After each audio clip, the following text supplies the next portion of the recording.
Hello, my creative friends.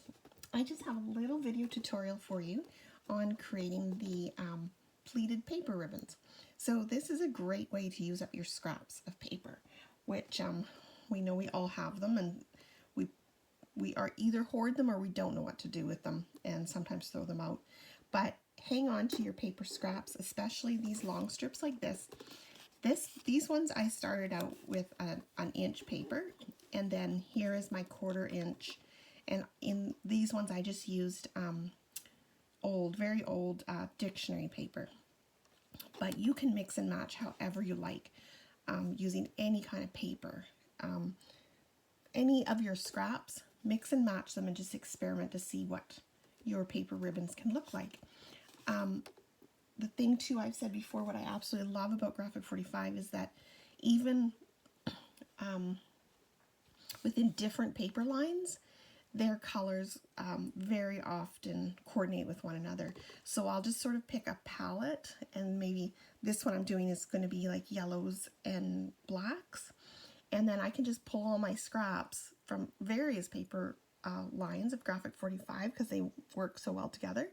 And then just get those ready, and I have got my 1-inch strips and my dictionary paper, and then we're going to go ahead and do this. So like I said, really simple. So you just layered them in there. I just did a straight stitch forward and backwards to create my my knot, I guess you might say, and then I'm just going to go forward. So I just fold directly from here. So just fold your paper forward. This way it's if the fold is facing you, it will sew better. So if you want, you can do 2 at a time, like that. Now remember, this does not have to be perfect. So nothing about creating has to be perfect. There's no such thing. So just have fun with it. It doesn't matter if the lines are completely straight or anything like that. And you'll see after that they look great. And I'll also show you some samples of what I've done with them. But for now, I'll just show you how simple this is. I won't talk too much because the sewing machine can be loud. So.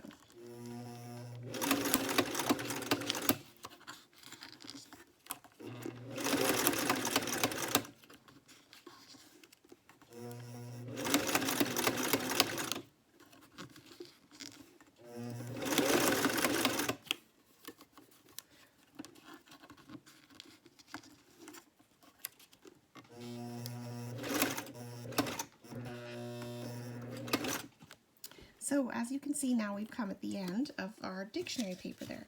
So I'm just going to grab another strip. Here we go. And I'm just going to slip it underneath that fold and then reconnect it. So basically it's just going to be like that, under that fold.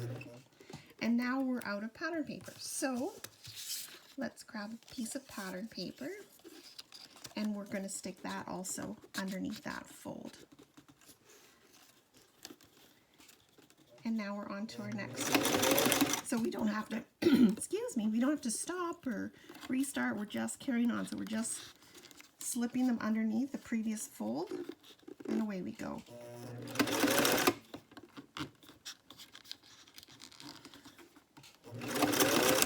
Once you start doing this, you're going to love it. You're going to have fun. You're just going to create this huge strip of paper ribbon and coil it up in your stash.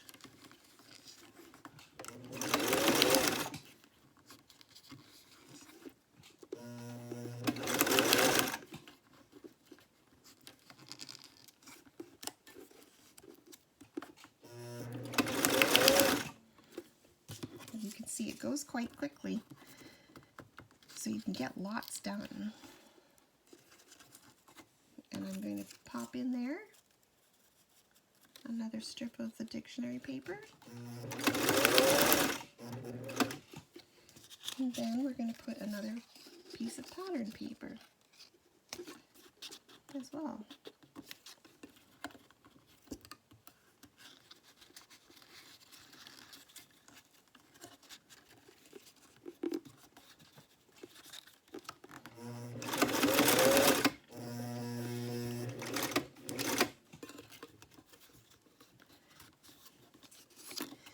And you can combine all kinds of you know, different papers, different things, and also switch up your thread color too.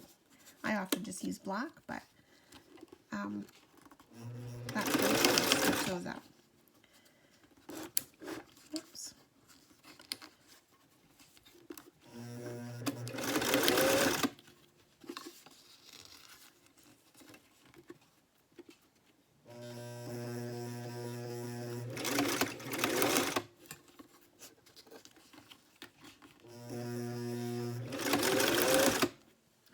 Now I have this partially done one here, so I might just connect this one onto here.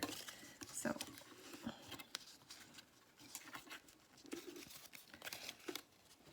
never done this before, so let's give it a try.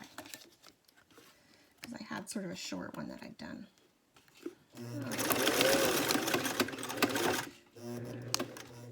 And then I'm going to just connect those two pieces, go back and forth. And there we go. So let's take a look at that.